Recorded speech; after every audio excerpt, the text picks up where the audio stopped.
Boa noite, meu nome é Fábio Pereira, estamos aqui no Fogo Cruzado, no canal da Tribuna Diária, e hoje eu estou aqui com meu amigo Bastos Leitão, que ele é diretor da Academia de Polícia e Formação dos Policiais da Polícia de Segurança Pública, PSP, de Portugal, comandou diversos comandos distritais, coordenador de investigação criminal em nível nacional, responsável pela formação de policiais em 2004, responsável pelo Departamento de Formação em nível nacional por 4 anos, e, além disso, o meu amigo Bastos Leitão é um acadêmico, uma pessoa extremamente culta e um amigo de todas as horas.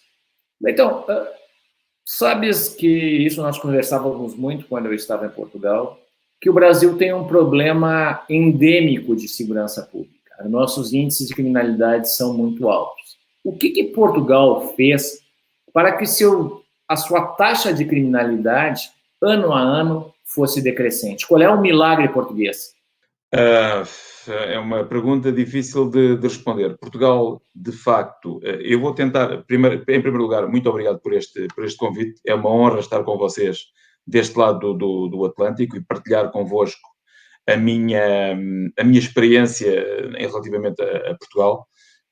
Eu espero que o meu português, vou tentar falar devagar, porque nem sempre conseguimos entender-nos muito bem, porque nós, deste lado, tendemos a falar muito rápido e às vezes não é fácil perceber. Vou tentar o meu melhor e falar pausadamente para que vocês me entendam melhor. De facto, os níveis de segurança em Portugal são, de facto, baixos e têm vindo, na última década, a cair constantemente. Nós temos, neste momento, em muitos dos índices criminais, metade do crime que tínhamos há 10 anos atrás, apesar deste ano ter, no último ano, em 2019, ter aumentado ligeiramente, mas continuamos tendencialmente com taxas muito baixas ao nível criminal.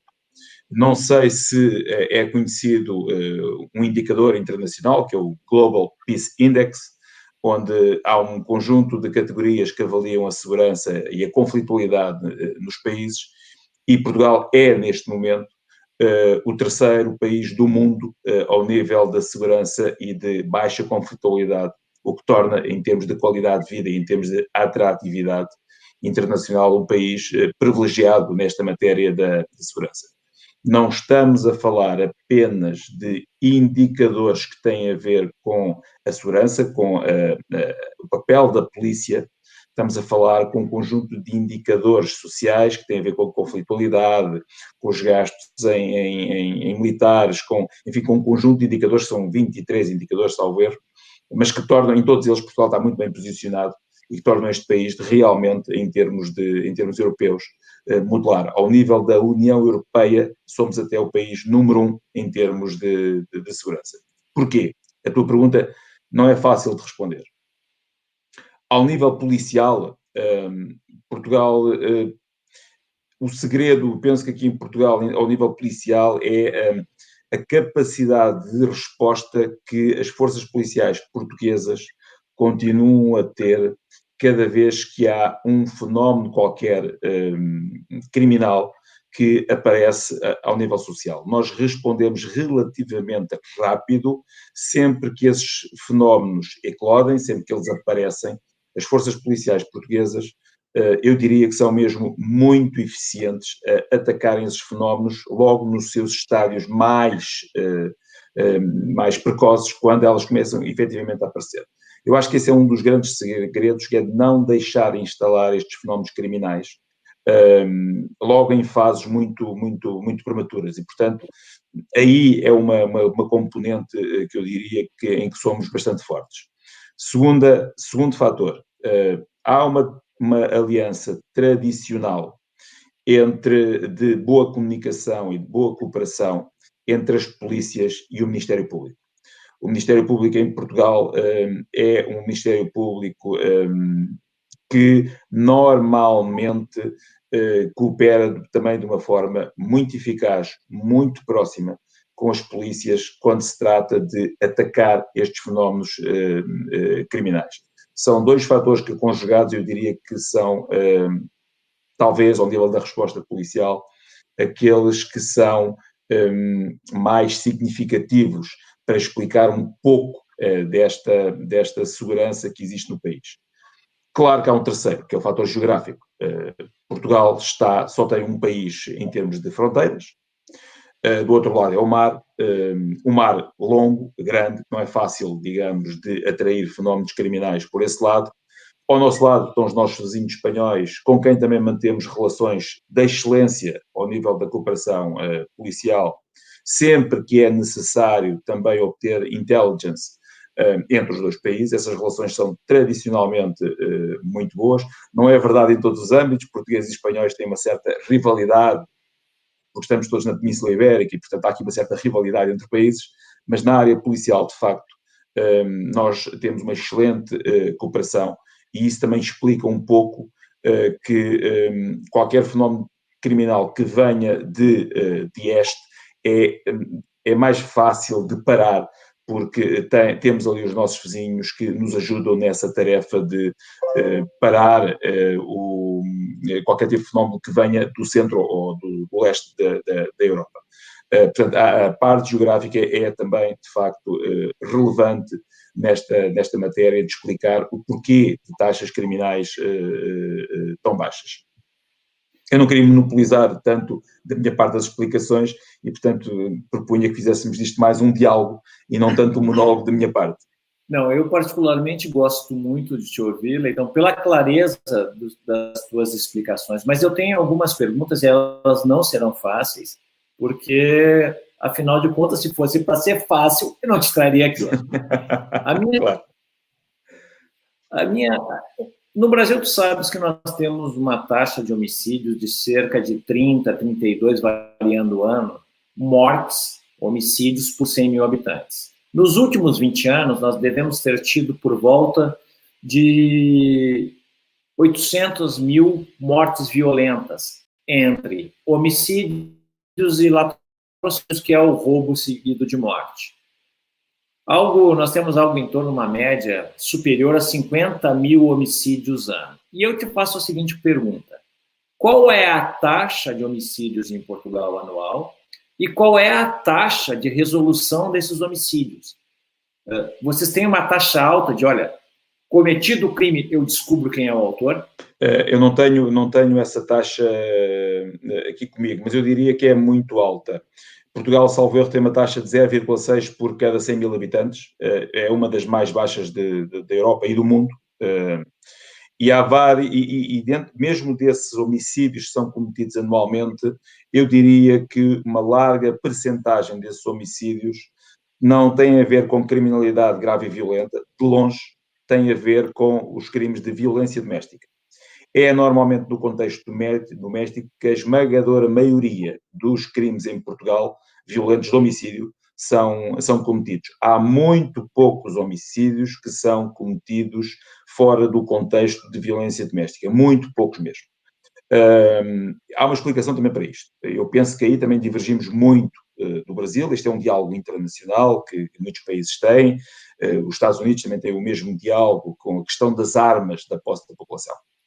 Em Portugal, eu diria, de há 8 anos para cá, sensivelmente, foi tomada uma opção legislativa e é a Polícia de Segurança Pública, é a minha polícia que faz o controle de armas em Portugal, na mão de civis.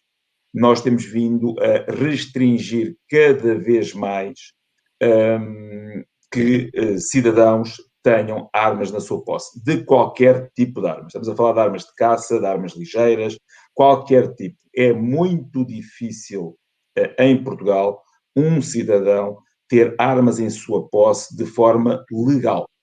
E de há 8 anos para cá, nós todos os anos destruímos muitos milhares de armas, porque promovemos campanhas e tornámos muito mais difícil o acesso a armas. Isto quer dizer o quê? Que mesmo em termos de conflitualidade normal interpessoal entre cidadãos, uma arma de fogo, que é letal, que é altamente letal, normalmente não é algo que os cidadãos tenham imediatamente na sua posse ou na sua disponibilidade. O que limita claramente também os efeitos das agressões físicas, porque elas normalmente são feitas de uma outra forma que muito menos letal, com armas brancas, facas, normalmente, ou com objetos contundentes, mas raramente com armas, porque de facto elas não estão disponíveis para a população. Eu devo salientar que esta é uma política que é bastante eficaz para diminuir esse tipo de letalidade dos homicídios, chegando normalmente a taxas que são muito baixas comparadas internacionalmente com outros países semelhantes, ou até com países, inclusive, mais desenvolvidos que Portugal. Eu sei que não é a opção de muitos países, mas hoje cientificamente está mais ou menos demonstrado que a disponibilidade de armas nas mãos da população potencia o número de homicídios, o número de crimes muito violentos que vão sendo cometidos e contribuem muito para esse tipo de taxas. A taxa de resolução em Portugal de homicídios é mesmo muito, muito alta. Eu peço desculpa, não estava preparado com esse número, mas como elas são homicídios normalmente cometidos em cenário de violência doméstica, é muito fácil o esclarecimento desses mesmos crimes. Não há normalmente crimes perfeitos nessa área, o que torna até a investigação relativamente fácil, porque há um suspeito que é, enfim, pouco desconhecido, eu diria. É fácil chegar a quem comete esse tipo de crimes. Não sei se respondi à tua pergunta, Fábio. Não respondeu, Leitão, mas não te preocupa que esses dados tu trará na próxima vez que nós fizermos a nossa mesa redonda entre polícias brasileiras e polícias de Portugal. Mas, Leitão, tu sabe que o Brasil é um país bastante peculiar. O problema no Brasil hoje não são as armas legais, são as armas ilegais que entram à profusão, e aí nós temos a grande dificuldade da nossa imensa fronteira. É tão diferente o Brasil, que agora com a liberação, ou a flexibilização do porte e da posse de armas, a taxa de homicídios caiu. Então, o Brasil é um caso a ser estudado. Mas, Leitão, eu tenho alguns outros questionamentos para ti. Hoje, em Portugal, qual é o grande dilema da segurança pública? Com o que a polícia portuguesa mais se preocupa e inquieta os governantes em termos de manter a segurança da população? É uma pergunta muito difícil, porque eu penso que em Portugal não há mesmo nenhum problema grave de segurança. Aliás, nos últimos anos, nos programas dos diferentes governos, programas políticos dos diferentes governos, a segurança raramente, para não dizer nunca, é assumida como uma prioridade. Os números dos polícias, os números totais de todas as polícias têm vindo a cair nos últimos anos. Exatamente porque não é visto, e não é de facto um problema em Portugal, porque a tendência é, bom, como não temos nenhum problemas sérios de segurança, podemos desinvestir na polícia para investir noutras áreas como a saúde, a educação, enfim, outras áreas que são prioritárias ao nível do investimento estatal. Portanto, esta falta de investimento nas polícias acaba por ser um bocadinho a decorrência, a consequência da inexistência de um problema grave em Portugal, seja em que área for, ao nível da segurança. Nós tivemos nos últimos anos, eu diria que nos últimos 4, 5 anos, e eu fui responsável por algumas dessas investigações ao nível nacional,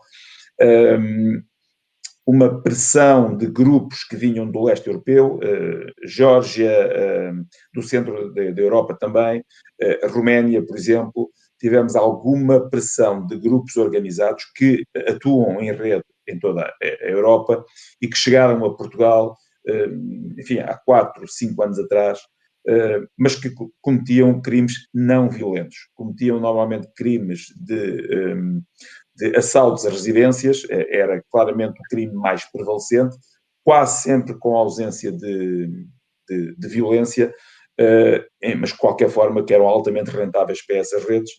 Como eu te disse no início, as forças policiais portuguesas agiram mesmo muito, muito, muito, muito rápido perante esse fenómeno e praticamente neste momento todas essas redes internacionais que operaram durante alguns anos em Portugal, pura e simplesmente saíram do país, porque a resposta foi muito efetiva e não deixou que essas redes se estabelecessem de uma forma mais ou menos permanente no país. Muito recentemente tivemos uma vaga de rebentamentos com explosivos, com gás, não com explosivos, perdão, com gás de multibancos em Portugal. Multibancos são as ATMs, não sei como é que no Brasil vocês chamam Eletrônicos. este tipo de dispositivos. Como? Caixas eletrônicos. Caixas eletrónicos, pronto.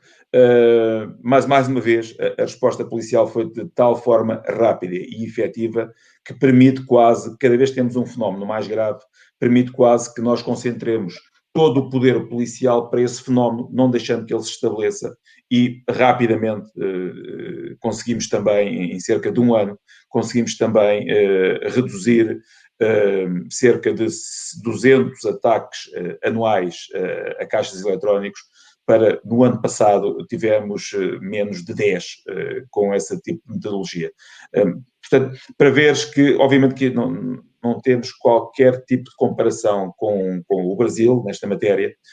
Nesta matéria somos realmente privilegiados, mesmo ao nível europeu somos privilegiados, mas tem muito a ver também com esta forma de nós, quando aparecem os primeiros fenómenos, agimos muito rapidamente e de uma forma massiva para acabar imediatamente com os mesmos, não dando qualquer tipo de hipóteses deles se estabelecerem e de criarem raízes, de criarem maior dimensão, que depois se torna claramente mais difícil, não é? Então, o Atlântico, que ao mesmo tempo é a fronteira de Portugal e que define a alma portuguesa, porque afinal de contas, através do Atlântico que Portugal se lançou para o mundo, ao mesmo tempo é um desafio. E aí eu te pergunto, porque a costa atlântica de Portugal permite questões como o tráfico de drogas, o tráfico de pessoas e o tráfico de armas. Qual é a implicação ou a preocupação com relação a estas questões específicas, Leitão? Em relação ao tráfico de armas, não temos nenhuma evidência que, de facto, a nossa costa sirva como plataforma de entrada de armas ao nível europeu. Do que eu conheço das questões do tráfico de armas, elas entram não por este lado da Europa, não pelo lado Atlântico, elas entram mais a leste. Portanto, a fronteira leste da Europa é bem mais permeável através de alguns países do antigo eixo de leste. Países como Bulgária, por exemplo, são hoje conhecidas como rotas privilegiadas e muito permeáveis para que o tráfico de armas se faça muito mais por leste do que se faz pela fronteira oeste, que é a nossa, da Europa. Não digo que não haja um ou outro fenómeno, mas não me parece que seja esta a fronteira que seja utilizada, pelo menos não há apreensões significativas ao nível criminal de armas pela nossa fronteira. Ao nível do tráfico de pessoas, também porque o tráfico de pessoas para a Europa faz-se pela fronteira mediterrânica, muito através dos países do norte da África, especialmente para a Espanha, para os nossos colegas, porque a porção de mar que medeia entre a fronteira de Marrocos e Espanha é muito menor do que utilizar a rota desde Marrocos até Portugal. É quase, em alguns casos, mais do triplo da distância para pequenos botes de borracha que transportam, enfim, 30, 40, 50, 70 pessoas e que têm que atravessar muito mais mar para chegar à rota portuguesa. Apesar disso, neste último ano, parece estar a tentar implantar-se uma rota desde a fronteira de Marrocos para o sul de Portugal, para o Algarve. Parece, ainda ontem parámos um barco a chegar ao Algarve, à zona sul de Portugal, que trazia, enfim, não muitos imigrantes, eram cerca de 20, salvo erro, mas parece estar a querer estabelecer-se uma rota para o sul de Portugal. Mas essa rota será sempre muito mais difícil do que levar os cerca de 30 mil imigrantes que todos os anos saem das fronteiras de Marrocos para a Espanha, porque obviamente a distância é muito mais pequena. O problema maior é, de facto, a questão do tráfico de droga. O tráfico de droga é, de facto, o maior problema das nossas fronteiras, porque, apesar de tudo, é a distância mais curta da América Central para a Europa. Portugal está, obviamente, nesse caminho. Pelo meio temos as ilhas dos Açores, temos as ilhas da Madeira, temos as Canárias, as Ilhas Canárias da Espanha, que são, e agora também temos Cabo Verde, mais a sul, em África, que são rotas que começam a ser utilizadas pelos cartéis sul-americanos, colombianos, para fazer chegar a cocaína à Europa. Tem havido uma diversificação. Neste momento, os barcos comerciais, designadamente os porta-contentores, são o meio privilegiado dos traficantes para dissimular a droga em diferentes tipos de mercadorias, e esses sim passam muito pelos portos portugueses. Nós temos 4 ou 5 grandes portos que fazem o intercâmbio de mercadorias com o Oeste, e esses sim estão a ser utilizados de uma forma muito frequente por estes cartéis para fazer chegar, principalmente, a cocaína à Europa. Portugal, por essa razão, Portugal tem neste momento sediado em Lisboa a Agência Europeia de Cooperação para o Tráfico de Droga por Via Marítima, o MAOC, e há uma cooperação muito estreita entre Portugal e os países europeus, que normalmente são o destino desta cocaína, no sentido de identificar e de fazer uma análise ao nível de intelligence, ao nível internacional, com os seus parceiros sul-americanos e da América Central, no sentido de tentar identificar as rotas de risco, tentar identificar tipos de padrões de transporte dessa mesma cocaína para a Europa via Portugal e via Espanha. São as duas principais rotas. Os portos portugueses e o Porto de Vigo, no norte de Espanha, esse sim é de facto o principal problema. Muita dessa droga não se destina a Portugal. Portugal, apesar de tudo, continua a ser, ao nível europeu, um país onde o nível de vida ainda não se equipara aos países do centro da Europa, que têm muito mais poder económico, mas somos utilizados como plataforma de entrada, não como destino, mas como plataforma de entrada para a Europa. Nós e Espanha, particularmente, são os dois países mais afetados por esse fenómeno, mas também aí estamos a apostar tudo na área da intelligence, da cooperação internacional com os nossos parceiros do centro da Europa e do centro da América Central e da América do Sul.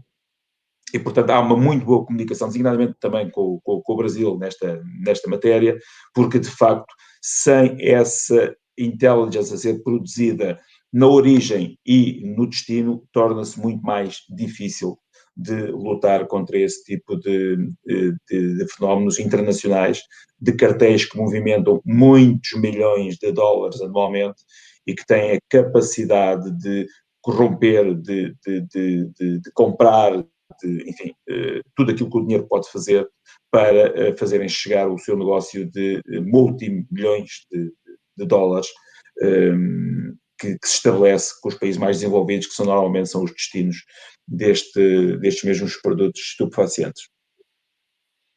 Leitão, tu sabe, tu conhece bem a realidade brasileira, ciclicamente tu és convidado para vir para o Brasil para dar palestras, falar sobre polícia. Sabe que no Brasil, sempre quando se fala em liberação das drogas, usa-se Portugal como paradigma, como se em Portugal tivesse sido liberado de forma geral. Tu poderia dar um panorama de como foi feito a descriminalização do uso de drogas para o usuário, qual as medidas administrativas que o governo toma em razão a esses usuários e como é que é o tratamento ao traficante de drogas? Atenção que a descriminalização em Portugal não é total, ou seja, não se pode dizer que qualquer consumidor, e estamos a falar para o consumidor, não estamos a falar para o traficante continua a ser sujeito às medidas penais normais para o cometimento de crimes, portanto, aí não há nenhuma diferença com qualquer outro país. O que se fez foi a descriminalização do consumo, porque às vezes fala-se de Portugal de uma forma um pouco errada quanto ao que se passa no país relativamente à descriminalização. Portanto, não há aqui nenhum oásis de consumo e tráfico de droga apenas para esconder estatísticas criminais, não é isso que se passa no país.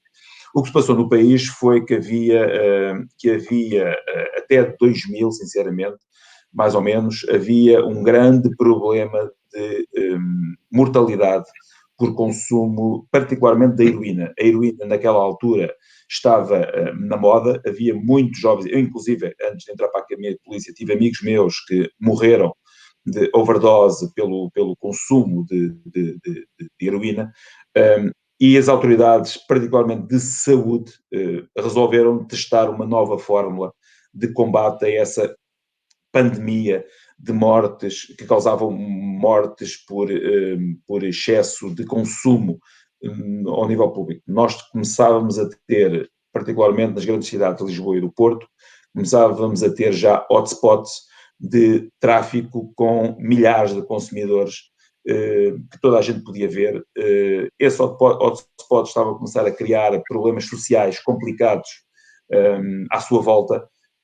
Muitas famílias começavam a ter problemas, estamos a falar de milhares e milhares de famílias, começavam a ter problemas em casa porque, enfim, um heroinómano normalmente não tem limites para alimentar o seu vício e, portanto, havia um problema social já muito complicado que se estava a tornar, ao mesmo tempo, um problema criminal, porque estes heroinómanos e cocainómanos, o que eles faziam era depois para satisfazer o seu vício, cometiam pequenos crimes que, enfim, estavam a degradar toda a qualidade de vida em Portugal. O que foi testado foi o seguinte: o problema partiu da saúde para a área criminal. E o que se fez foi para que pequenas posses de produtos estupefacientes passavam a ser consideradas não crime, mas uma contornação. Eu não sei como é que se chama no Brasil, mas seria uma multa, a fine, não sei qual é que é o instrumento jurídico no Brasil para algo, uma sanção que não é criminal, mas que a pessoa paga uma quantia monetária como sanção. Não sei qual é o termo que vocês utilizam. Seria uma punição administrativa de uma multa. Ok, pronto, uma multa. Então vou falar em multa, uma vez que o termo é conhecido aí no Brasil. E, portanto, o que nós passámos a fazer, a polícia, cada vez que encontra, ainda neste momento, que encontra um consumidor com uma dose que está pré-estabelecida, eu não tenho aqui a tabela, mas estamos a falar de pequenas doses, que encontra um consumidor com uma pequena dose que seja considerada dose de consumo diário, esse produto é apreendido pela polícia, ele é identificado e é conduzida às autoridades de saúde para começar um programa de tratamento e de acompanhamento pelas autoridades de saúde. Para isto, naquela altura, foi criada uma rede que eu considero fabulosa para a nossa realidade, de acompanhamento com equipas de rua, multidisciplinares, com psicólogos, com assistentes sociais. A polícia ficava fora desse esquema, porque a polícia, enfim, era a parte do law enforcement, não a parte da assistência, mas nós colaborávamos com estas equipas de rua no sentido de conduzir para elas estes toxicodependentes, e o objetivo era recuperar e de arranjar programas de substituição, em alguns casos, destes consumidores. Esta política ainda hoje é a política nacional e foi um sucesso, devo dizer, porque a polícia, no princípio, desconfiou muito desta solução. Nós, na polícia, não vimos isto com bons olhos, achámos que isto ia ser cosmética, eu diria. Mas o facto é que o tempo demonstrou que foi muito eficaz e que começou a pouco e pouco a diminuir a procura do estupefaciente. E, portanto, começou a diminuir também essa mesma oferta, porque não havendo procura, não há oferta. Portanto, o que se atuou aqui foi na lei da oferta e da procura. Ao mesmo tempo, as forças policiais começaram a focar a sua atuação nestes hotspots onde se vendia a droga, fazendo uma pressão diária muito grande para fazer a disrupção do negócio e tornar mais difícil a venda local, dispersando essa venda pelas cidades e não concentrando em pequenos pontos onde eram verdadeiros supermercados de venda de droga. Houve aqui um diálogo muito bom entre as duas partes, entre polícia e autoridades de acompanhamento na área da saúde, que de facto possibilitou, ao longo destes últimos 20 anos, eu diria, possibilitou baixar muito. Hoje a droga já não é um problema endémico em Portugal, o estupefaciente, obviamente que temos consumo, mas já não é um problema que causa problemas de segurança pública. Não há, de facto, em Portugal, um único sítio que a gente possa dizer que, enfim, há aqui Lisboa, Porto, as duas principais cidades, têm pequenos pontos ainda de disponibilização de estupefacientes, mas são muito reduzidos comparando com muitos outros países que eu conheço e que, designadamente ao nível europeu, não é neste momento já um problema grave. No entanto, nos últimos anos, perante um desinvestimento nestas equipas de rua, tanto ao nível da saúde como ao nível de equipas multidisciplinares, de assistência social, de psicologia, médicos, enfermeiros, tem vindo a diminuir o número destas equipas de rua que acompanham toxicodependentes. E começamos outra vez a notar um certo ascendente do problema, ainda não é grave de forma nenhuma, mas começamos a notar outra vez algum ascendente. Há aqui o efeito colateral, que não foi estudado ainda, mas que porventura merecerá alguma atenção nos próximos tempos. Por exemplo, nos últimos 4 anos, a cocaína tornou-se mais aceitada, mais aceite, e o haxixe também, estão neste momento em ascensão ao nível do consumo social. Não são problemas que vão provocar problemas de segurança pública, porque estamos a falar de estratos da população de classe média e média alta. Portanto, é uma população com capacidade aquisitiva e, portanto, não vai causar nenhum problema criminal no âmbito da pequena criminalidade para alimentar esse tipo de vício, porque são populações que têm uma capacidade de fazer a aquisição sem, com isso, entrarem no mundo do crime. Isso tem-se vindo a mostrar nas estatísticas. As nossas apreensões de haxixe, o haxixe em Portugal vem todo de Espanha, eu diria que, porventura, 90% do haxixe que é consumido em Portugal vem de Marrocos, Espanha e depois pela nossa fronteira para Portugal. E como é muito aceito neste momento ao nível social, ameaça começar a tornar-se problema na sociedade portuguesa, embora ainda não com repercussões no nível do cometimento de outros crimes, designadamente aquele pequeno crime aquisitivo para depois alimentar o vício. Mas eu diria que, respondendo muito claramente à tua pergunta, Fábio, que a política que foi seguida em Portugal é uma política de sucesso nesta área.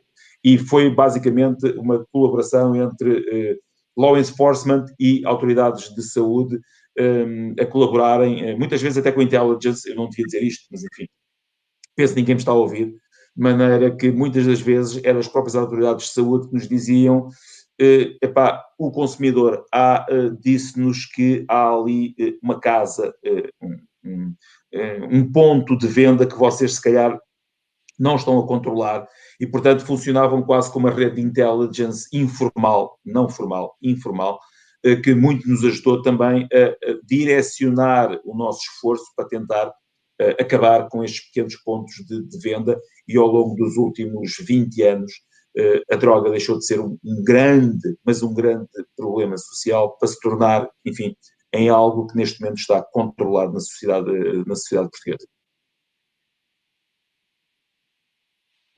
Aqui no Brasil se vende sempre a ideia que Portugal foi um libera geral, e quando não foi. E na realidade eu gosto do exemplo de Portugal, mas me parece que o exemplo de Portugal é um exemplo para Portugal.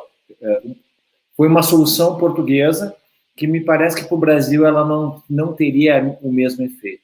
Mas trocando de assunto e continuando no assunto da segurança pública, transversalmente na Europa, eu pude perceber que a grande preocupação hoje, que acaba também permeando defesa e segurança, é a questão do terrorismo. O terrorismo preocupa vocês em Portugal, Leitão?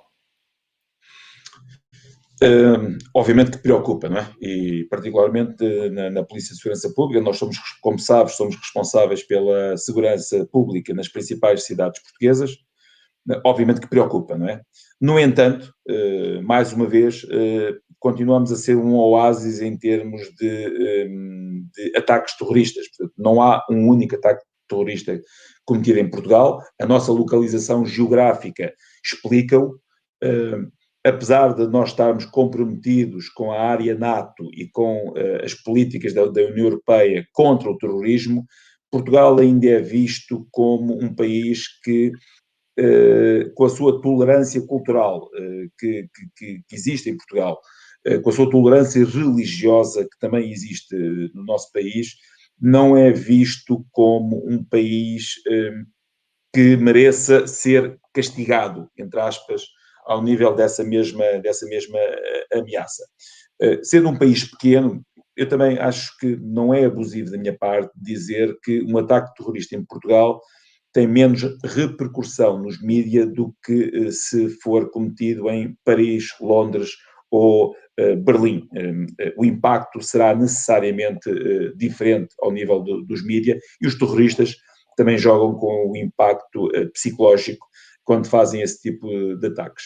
O fenómeno, obviamente, que é um fenómeno complicado em muitos outros países, porque há de facto já muitos milhões, o fenómeno é um fenómeno, como sabes, com base islâmica, ninguém tem dúvidas disso, é escusado afirmarmos algo diferente, e ele tem sido cometido não de fora para dentro. Há muito poucas evidências que estes ataques sejam importados através da imigração, através de agentes que sejam lançados na Europa para cometer ataques terroristas.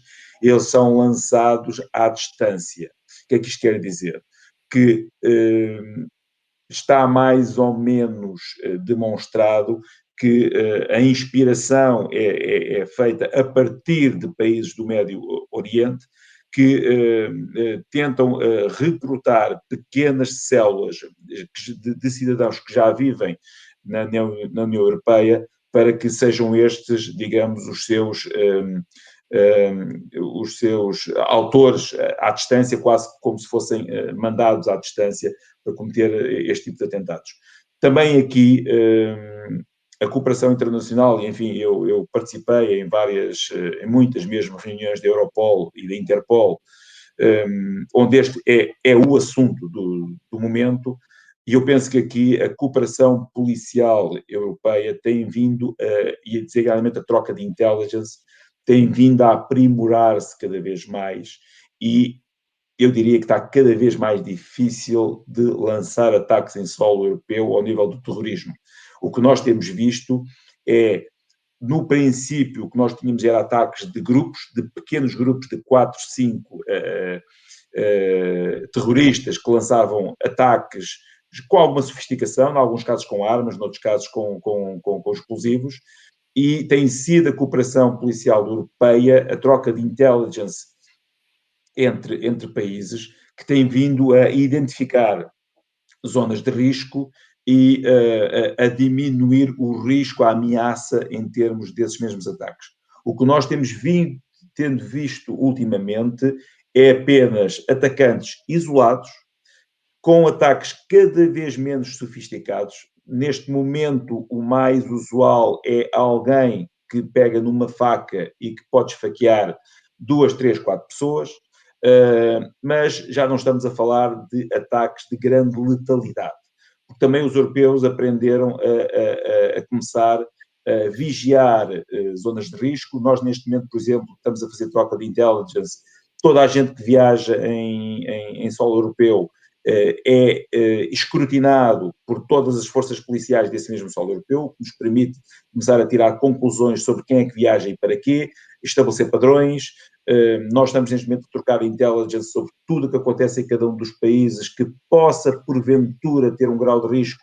Essa informação é imediatamente partilhada para todos e todos podem beber desse tipo de informação. Enfim, há um conjunto de mecanismos ao nível europeu que se foi aprimorando, de que todos beneficiam e que tem vindo a diminuir a letalidade dos ataques terroristas. Não quer dizer que tenha acabado o risco, isso não vai acontecer de certeza absoluta, mas eu diria que está cada vez mais difícil de planear ataques que sejam ataques muito significativos ao nível europeu. Posso um dia destes ter que pedir desculpa por esta minha conclusão, pode acontecer, mas se virmos o padrão de ataques, desde os primeiros ataques significativos em Inglaterra, em Espanha e em França, para os últimos ataques que têm sido feitos, este padrão é claramente um padrão que demonstra que os terroristas estão cada vez mais a ser descobertos em fases mais precoces de planeamento, tornando mais difícil o estabelecimento de pequenas células que possam atacar de uma forma muito, muito letal. Mas, respondendo mais uma vez objetivamente à tua pergunta, continua a ser um foco de preocupação para todo o território europeu, sem dúvida nenhuma. Quando eu estava em Lisboa, teve alguns casos de brasileiros envolvidos com aquilo que a gente chama de fraude, e aí se chama de burla, principalmente nos ATMs. Há muita participação de brasileiros na criminalidade em Portugal, Leitão? Não, Fábio, não há mesmo. Há uns anos atrás, eu diria há 10 anos atrás, houve uma vaga de imigração brasileira, de facto, que trouxe para Portugal alguns indivíduos com alguns hábitos criminais e que foram responsáveis, de facto, muito localmente, por alguns fenómenos a que nós não estávamos habituados em Portugal. Esse tipo de fenómenos, mais uma vez, foi rapidamente eliminado, em muitos casos. Houve algumas operações significativas contra alguns destes grupos que eram comandados por cidadãos brasileiros e o fenómeno praticamente acabou. O que nós vemos, o cidadão brasileiro que neste momento procura Portugal nos últimos anos é apenas um cidadão que pretende melhorar os seus níveis de vida, que procura um outro país para recomeçar a sua vida por uma razão qualquer. São vistos como excelentes trabalhadores, na maior parte dos casos. Muitos deles utilizam Portugal como plataforma para começo de experiência europeia, para depois ir para outros países europeus.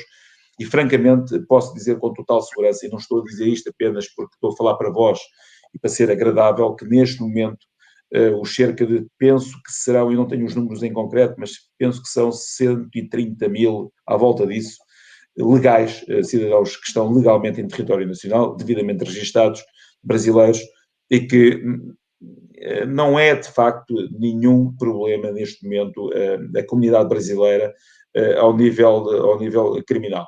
Sim, acontece um ou outro fenómeno que envolve brasileiros, como envolve outras nacionalidades. Portanto, não vejo que haja nenhuma prevalência especial de cidadãos brasileiros no cometimento de crime em Portugal. Não é essa a realidade de todo no nosso país. Meu amigo Leitão, toda conversa que é boa, ela passa sem a gente perceber. Nós estamos chegando aqui já a 50 minutos e existe uma coisa dentro desses, é que eles têm um trend. Quanto mais tempo dura, menos audiência nós temos.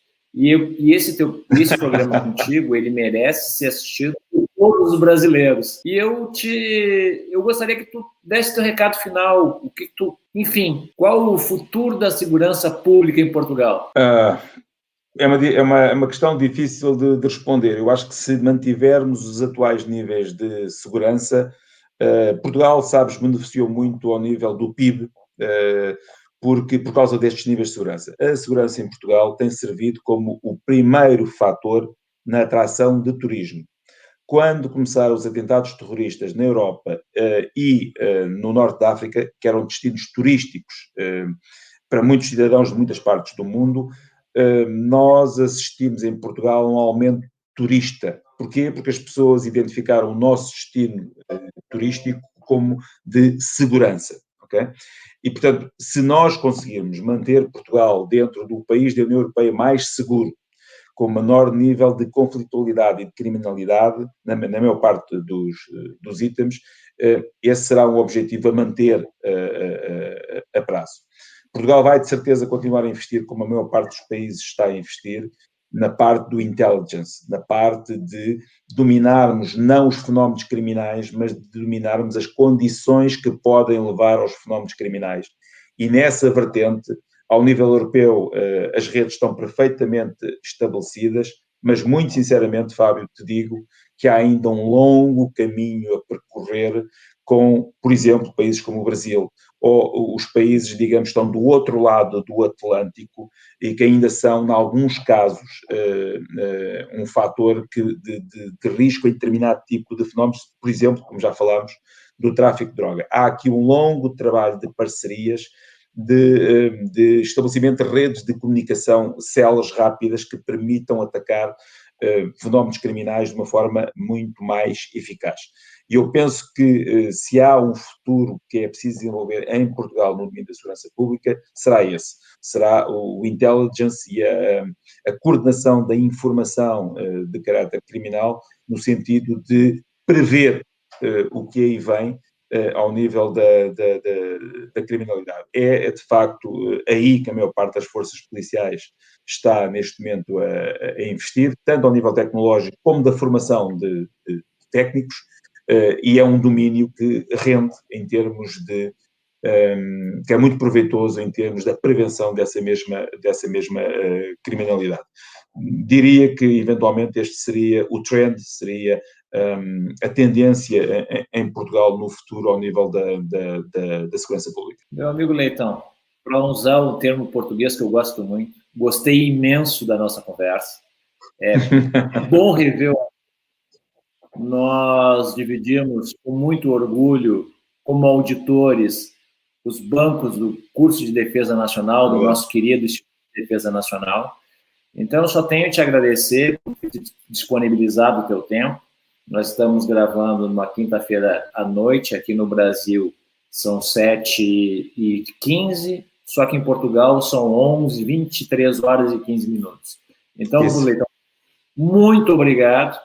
E já estás convocado para um outro programa que nós faremos, uma rodada entre policiais brasileiros e policiais portugueses. Para deixar os brasileiros com inveja, meu amigo. Fábio, eu já consigo identificar na tua forma de falar um sotaque português. Tem cuidado. Eu sou transmissor. Boa noite a todos e muito obrigado. Boa noite, Fábio.